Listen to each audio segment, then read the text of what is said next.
खबरों में बने रहने के लिए चैनल को सब्सक्राइब करें और बेल आइकन जरूर दबाएं। नमस्कार, आप देख रहे हैं हिंद भारत और मैं हूं आपके साथ उज्ज्वला। इस वक्त जो खबर आ रही है वो है नेपाल से। जैसा कि आप जानते हैं कि नेपाल और भारत के रिश्तों में थोड़ी सी गर्मी आई हुई है, थोड़ी सी तनातनी हमारे बॉर्डर पे चल रही है। लेकिन इसी बीच अब नेपाल सरकार ने वहां की सरकार से एक बड़ा सवाल किया है और वो सवाल है कारण बताओ। यानी कि वहां की सरकार ने, वहां के सुप्रीम कोर्ट ने एक नोटिस जारी किया है जिसमें वहां की सरकार से सवाल पूछा गया है कारण बताओ नोटिस द्वारा। क्या है ये कारण बताओ नोटिस, देखिए इस रिपोर्ट में। नेपाल के सुप्रीम कोर्ट ने ओली सरकार को भारत में काम कर रहे नेपालियों को लेकर कारण बताओ नोटिस जारी किया है। जैसे कि आप जानते हैं कि बड़ी संख्या में भारत में नेपाली प्रवासी रहते हैं।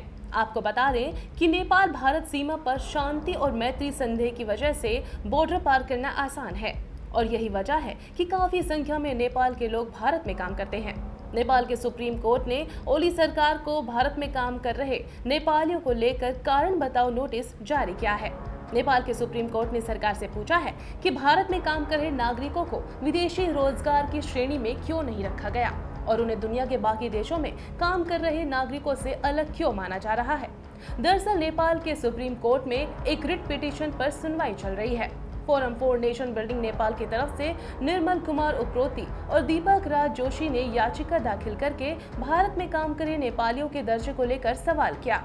उप्रेती ने नेपाल के प्रमुख अखबार काठमांडू पोस्ट से कहा, फॉरेन एम्प्लॉयमेंट एक्ट 2007 साफ तौर पर कहता है कि चाहे देश कोई भी हो, विदेश में काम करने के लिए जाने वाला हर नागरिक प्रवासी कामगार है। लेकिन भारत में नौकरियां काम करे नेपालियों को विदेशी रोजगार में कभी नहीं रखा गया।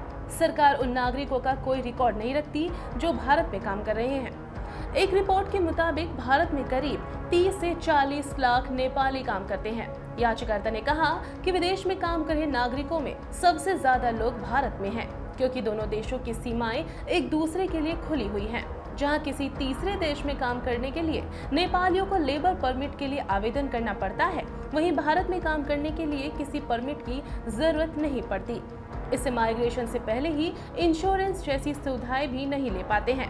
नेपाल में विदेश जाने से पहले किसी भी कामगार को माइग्रेंट वर्कर्स वेलफेयर फंड में योगदान देना पड़ता है और इंश्योरेंस खरीदना पड़ता है। विदेश में मरने, घायल होने या गंभीर रूप से बीमार पड़ने पर उन्हें नेपाल की सरकार से आर्थिक मदद दी जाती है। लेकिन भारत के मामले में ऐसा कोई नियम लागू नहीं होता। नेपाली भारत में करीब 2 सदियों से काम कर रहे हैं। 1815 में ईस्ट इंडिया कंपनी ने नेपाली गोरखाओं को सेना में भर्ती की थी। आज भी भारतीय सेना में गोरखा हैं। बता दें कि 1950 में नेपाल और भारत ने शांति और मैत्री संधि पर हस्ताक्षर किए थे, जिसके तहत नेपाल और भारत के लोगों को एक दूसरे की सीमा में आसानी से मूवमेंट की आजादी है। इस छूट की वजह से नेपालियों के लिए भारत में रोजगार पाना भी काफी आसान हो जाता है।